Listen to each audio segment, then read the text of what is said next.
श्री स्वामी समर्थ मित्रांनो, आपल्या स्वामी सेवा या यूट्यूब चॅनलवरती तुमचे मनापासून स्वागत आहे.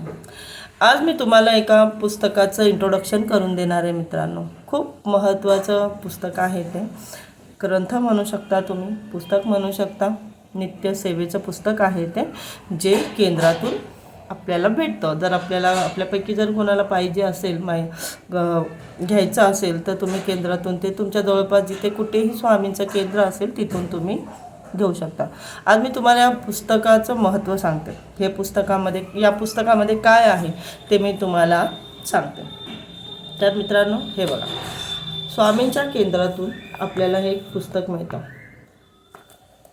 नित्यसेवा स्तोत्र व मंत्र. नित्यसेवा म्हणजे मित्रांनो, दररोज जे आपण सेवा करतो त्याला बोलतात नित्यसेवा. आणि मंत्र जे आपले देव आहेत, आपली कुलदेवी आहे, आपले आराध्य दैवत आहे, त्यांच्या पूजेमध्ये बोलले जाणारे मंत्र. तर ती सगळी माहिती आपल्याला या पुस्तकामध्ये मिळते. ज्यांना स्वामी सेवा करायची आहे, ज्यांना स्वामी मार्गाला लागायचे आहे, त्यांना आपल्या कुलदेवीची सेवा व्यवस्थित करायची आहे. जसं मी माझ्या व्हिडिओमध्ये तुम्हाला सांगितलं की आपण सेवा तर करत असतो, पण ती योग्य पद्धतीने करत नसतो. ती आपल्या देवांपर्यंत ती पोहोचते की नाही हे आपल्याला नाही माहिती पडत. आपल्याला फक्त वाटतं मी खूप सेवा करते, मी खूप पूजा करते, मी उपास करते, पण ते योग्य पद्धतीने करताय का तुम्ही? व्यवस्थित सगळ्या गोष्टी व्यवस्थित होत आहेत का तुमच्याकडून? तर त्या सगळ्या प्रॉब्लेमवरती एकच सोल्युशन आहे, ते म्हणजे स्वामींचं नित्यसेवेचं पुस्तक. या पुस्तकामध्ये तुम्हाला सगळी माहिती इन डिटेलमध्ये लिहून दिलेली आहे. कोणत्या वारी तुम्हाला कोणते मंत्र, कोणती सेवा करायची आहे. जरा आता मी तुम्हाला फक्त स्क्रीनवरती दाखवते.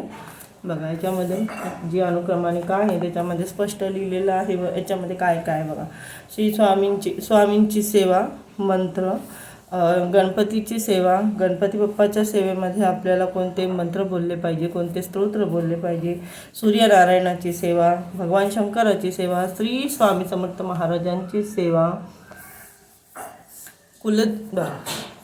कुलदेवतेची, ही आपली कुलदेवीची सेवा आहे. हे खूप महत्त्वाचं आहे. हा एवढा जो भाग आहे तो खूप महत्त्वाचा आहे. सेवा प्रभू रामचंद्रांची.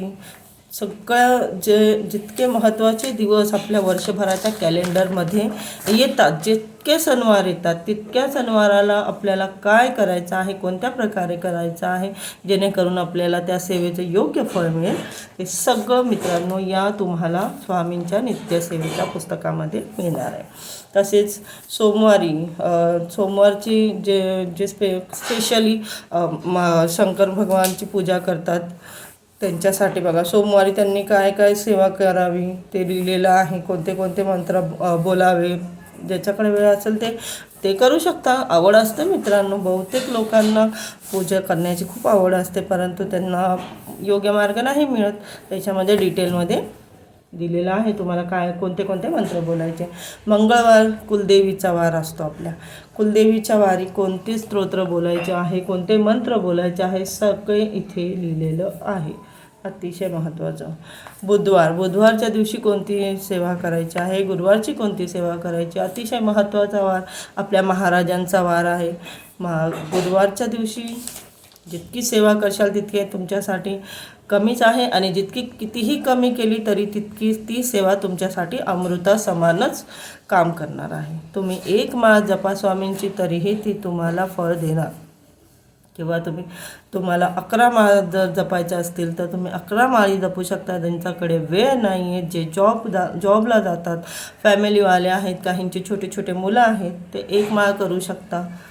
स्वामींना ते सुद्धा चालेल. स्वामींचं असं काहीच नाही आहे की तुम्ही माझ्यासाठी हीच सेवा करा. स्वामी फक्त आपल्या मनातला भाव बघता की तुझी इच्छा आहे ना करायची, तू खूप जास्त नाही करते, पण थोडंसं करतोय, पण माझं नाव प्रेमाने घेतोय.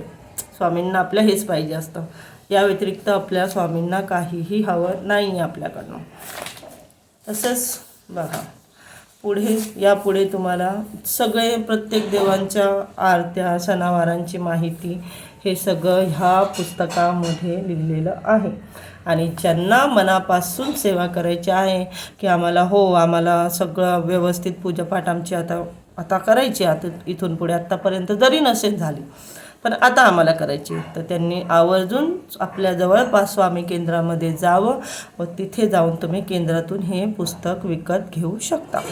मित्रांनो, जर माझ्या या व्हिडिओमुळे तुम्हाला माझ्या या व्हिडिओचा जर तुम्हाला थोडाफार उपयोग होणार असेल तर माझ्यासाठी ही स्वामींची एक प्रकारची सेवाच आहे. तर आजच्या या व्हिडिओमध्ये इतकंच. आपण पुढील व्हिडिओमध्ये स्वामींच्या दुसऱ्या ग्रंथाबद्दल बोलू. श्री स्वामी समर्थ. मित्रांनो, व्हिडिओ आवडला असेल तर लाईक करा आणि फॉलो करा.